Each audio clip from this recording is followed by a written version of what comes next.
और हर पोस्ट पे या जो भी हम कुछ लिखते हैं यही पूछा जाता है कि आश्रम कब रिलीज हो रहा है। सो ये शो इतना कमाल का शो है हमारे, और हमारे लिए मेमोरेबल जर्नी रही है। और उजागर सिंह, जैसे आप जानते हैं, बहुत डिलीजेंट पुलिस ऑफिसर है। एक कविता की लाइन है जो मेरे बहुत दिल के करीब है, लहरों से डरकर नौका पार नहीं होती, कोशिश करने वालों की कभी हार नहीं होती।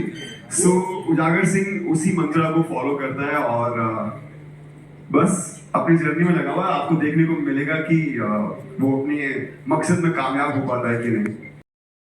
अब मेरे को समझ में नहीं आ रहा है आप किसकी और कमाल की केमिस्ट्री है, आपकी, बाबा जी की, भोपा स्वामी की, या क्या हो रहा है? Talk to us about that. Limit के अंदर बात करना, लिमिट के अंदर। Sir didn't stop directing now. What to do? So there are two things I would like to say. पहले तो मैं अभी भी डरी हुई हूँ। पम्मी हमेशा डरी हुई रहती है, लग रही है डरावनी, पर मैं पहले प्रकाश सर से डरी हुई थी क्योंकि मेरा वजन नहीं बढ़ रहा था। फिर मैं बॉबी सर से डरी हुई थी क्योंकि मैंने सारा लिट्टी चोखा खा लिया और जो भी खाना अवेलेबल होता था वो मैं खा जाती थी। So there were two people who were always on my mind. One was Prakash sir and one was Bobby sir. Jokes apart, I think these two have really given me a lifetime of a opportunity to portray something that is so like Pommy starts with एक छोटी सी लड़की और जहाँ से वो ये जो बन गई है अभी, मुझे भी बहुत हैरानी हो रही है देख करके। और एक और चीज़ I would really like to thank Prakash sir, like Bobby sir said that this ashram caste became a family. And my father, who's no more, he was very, very happy and proud because I was shooting that time for this show. And I had a family to fall upon. And every evening हम जब मिलते थे, हम बातें करते थे, तो थोड़ा लोड शेयरिंग हो जाता था। पर पम्मी आप किसी को भी लोड शेयरिंग करने नहीं देने वाली है, बहुत स्ट्रेस देने वाली है सबको, जैसे आपने देखा है, स्पेशली बोपा स्वामी और बाबा जी को। So stay tuned, it's free, so watch Ashram on 27th. So right now they just hinted at season 4. So is a season 4 also happening, and what's the plan with this show? Where do you see a finishing line to this?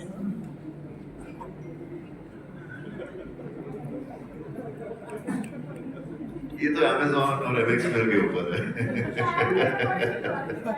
Well, that's all we have for you, ladies and gentlemen. Thank you so much for all the lovely questions. तो इसीलिए जब मैंने ये show accept किया तो मैंने किसी को बताया कि मैं बस वेट कर रहा था जब आएगा शो, क्या रिएक्शन मिलेगा। और जो रिएक्शन मिला वो जैसे लगा कि मैं सपना देख रहा हूँ। मतलब मेरी माँ कह रही है मुझसे, हर दिन फ़ोन आ रहे हैं मेरी सहेलियों के, आपकी बेटे ने इतना प्यारा काम किया है, मुझे बहुत मज़ा आ गया। पापा मुझे बुला के बता रहे हैं कि इतने लोगों के फ़ोन आ रहे हैं मुझे, तूने इतना अच्छा काम किया, I'm so happy, कितना खुश हूँ मैं तेरे लिए, तेरे काम की इतनी तारीफ हो रही है। भैया ने भी वही, उनके इतने सारे दोस्तों ने फ़ोन किया उनको कि कहा कि बॉबी से बात कराओ हमारी। और so I guess we all actors trying to entertain audiences, and as actors we want to do our best and bring out that character the closest we can to it. And I think all the thanks goes to Prakash ji, who believed in me. End of the day, I think things fall in place, but Prakash ji has really changed my life. Yes, I gave about two auditions where I didn't think that I'll do this part, but I just felt that I should give it all because it was written so well. And then of course Prakash sir was somebody who was on my top charts to work with, at least in this lifetime.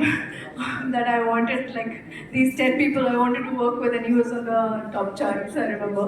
So yes, it was, I would say, challenging. I would just say certain things were challenging, which was body transformation.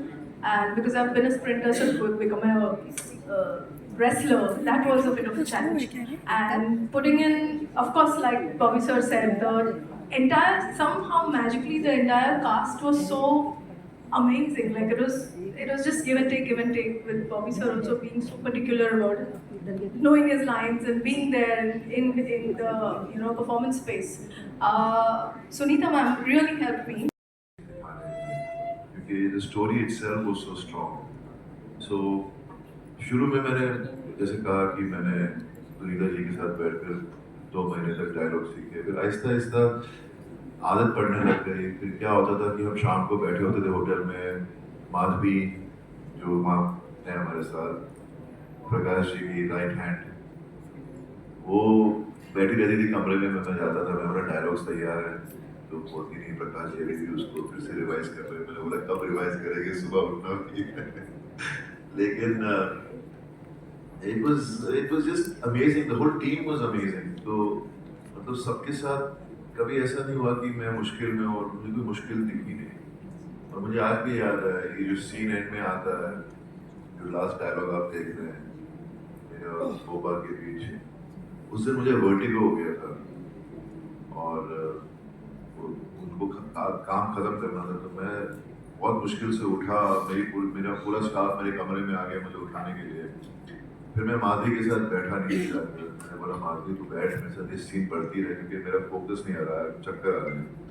मैं माधवी के साथ बैठा और वो काफ़ी memorable day है हमारी life में। उस दिन काफ़ी कुछ हुआ था हमारे सेट पर, लेकिन फिर भी प्रकाश जी जैसा इंसान, अभी कोई और होता तो बैकअप कर देता, लेकिन Prakash ji is strongest person I met. कि हम लोगों ने उस दिन 2 बजे तक रात के शूट किया और वो सीन पूरे किए। So it has been amazing being part of Prakash ji Badnaam Aashram. होता तो मज़ा नहीं आता काम करते वक्त, और हर दिन एक चैलेंज था। एक किस्म से जिस तरह प्रकाश जी ने इसको लिखा है, यार ये प्रकाश सर की नजर लग रही है, अंदर वाले जो पहचान निकाल ली उन्होंने। ऐसा कुछ नहीं है। मैं प्रिपरेशन तो करनी पड़ती है हर कैरेक्टर के लिए जब आप कर रहे होते कोई भी प्रोजेक्ट।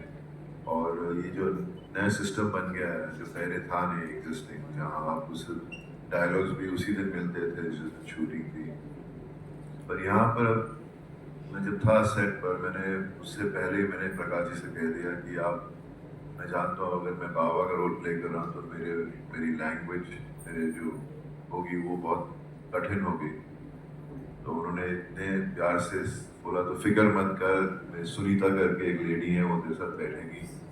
और सारे डायलॉग्स तैयार कर लिए थे काफ़ी पहले, और मैं उन सुनीता जी के साथ बैठ कर सब डायलॉग सीखता था।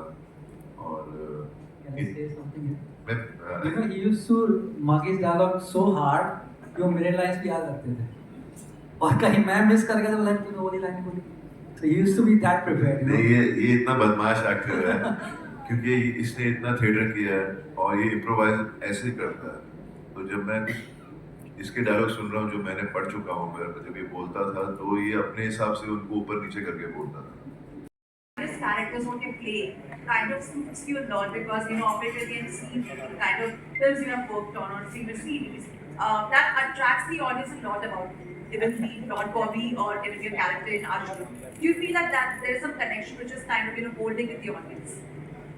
Well, I haven't done too many antagonist roles in my career, and what happens is when people see this other side of every actor, when they perform, they do different kinds of characters, they get intrigued and they enjoy it. And no one thought of me playing an antagonist, the way I got the opportunity to play an ashram. So I guess, and also what happens in our industry is once they like you as a certain personality on screen, they tend to start offering you those kind of roles, which is something you, as an actor, you find very difficult to break away from. But I don't really go ahead and choose any character that's offered to me, which is an antagonist. It has to have some kind of substance to that character, some kind of depth in that character, so that when you're performing and you're playing those characters, you actually bring out something even better because it helps you and if it's written the right way. I'm enjoying this phase. I'm enjoying playing antagonists. It's as they say, people usually like the bad boy kind of guy. So it kind of worked for me, but I'm sure I've just begun my journey again, and there's a lot more I can offer as an actor. And I've done a few projects in the recent past, which I'm really looking forward to when they come out. I can't really talk about them right now, but challenging stuff with some amazing directors. So let's hope for the best. That's all I, as an actor, I can. My second question.